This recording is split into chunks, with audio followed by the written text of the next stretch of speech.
People have been playing games with shuttlecocks for millennia. In the mid-19th century, the British created the game badminton, in which players hit a shuttlecock back and forth over a net. Made of feathers and cork, the shuttlecock predates badminton by thousands of years. Many people are familiar with the plastic shuttlecocks used for badminton games in backyards everywhere. But serious players use the original feathered shuttlecock. This facility uses duck feathers to build their shuttlecocks.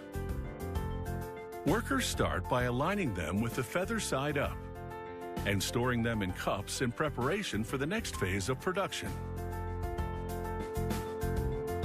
Having the feathers aligned makes it easier for a worker to feed them one by one into a specialized sorting machine. This device has 26 different sensors that measure each feather.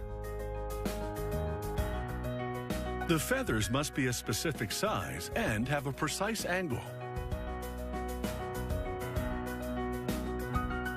The machine sorts feathers of the same size and angle into different bins. Sometimes the sensors are unable to measure certain feathers. Those feathers fall into a separate bin. A worker uses a special chart to measure them by hand. The tips of these shuttlecocks are made of cork and synthetic foam covered with white leather. It's time to start assembling the shuttlecocks. Each shuttlecock has 16 feathers, which must all be precisely the same length. The punching machine begins the assembly process. It starts by punching 16 holes in the perimeter of the shuttlecock tip. The worker feeding the feathers into the device must keep pace with the machine.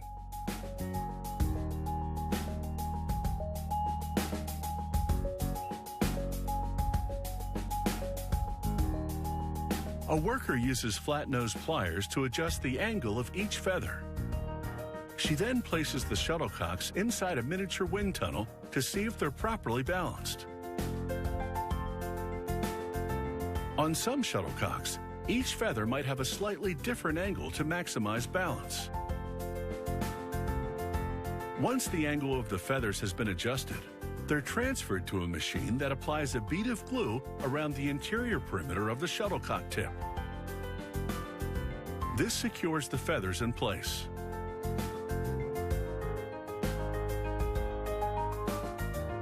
To further stabilize the feathers, workers place them in a specialized sewing machine that binds them securely together with 2 rows of thread. The threads stitch each feather to the next. This process strengthens the shuttlecocks, helping them maintain their shape even when they're getting slammed back and forth over a net.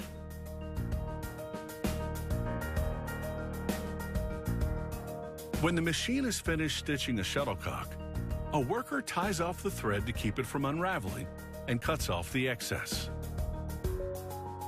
Finally, she evens out the thread rows. With the threads in place, the shuttlecocks must undergo a final tuning. A worker once again adjusts the feathers to ensure proper balance. A machine applies glue to the threads on the shuttlecock, locking them in place to give them the necessary rigidity. The thread is made to quickly absorb glue. A worker applies a green strip, which indicates a slow-speed shuttlecock. Medium-speed shuttlecocks get a blue strip, fast ones are red. It's time for quality control testing. A machine equipped with a racket-like arm fires the shuttlecocks to a waiting worker. Shuttlecocks can travel at speeds as high as 300 feet a second. That's twice as fast as a pitcher can throw a baseball. Once the shuttlecocks have passed the quality control test, a worker inserts 12 at a time into long cardboard tubes, similar to those used to hold tennis balls. With 16 feathers, It's no wonder the shuttlecock is also known as a birdie. These high-quality products are ready to fly.